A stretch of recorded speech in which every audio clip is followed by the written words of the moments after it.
考种树佮叫做玩农市场，伫咧1956年的时阵来兴建。原来用途是甲政治提供予研究实验的专属空间。当时兴建的经费由农妇会来补助，由此会当见证过去伫咧战争了的台湾推展农业研究上的历程。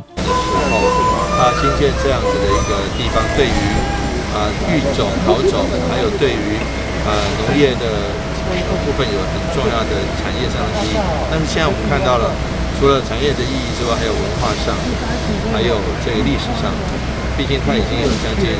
超过60年的历史。我们也希望说，这个部分能够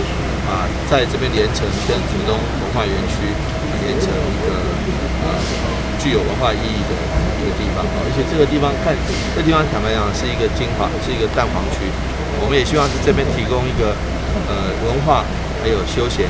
休憩的地方，那兼具历史的意义，这变成多功能的多用途的地方，也是我们政府希望能够跟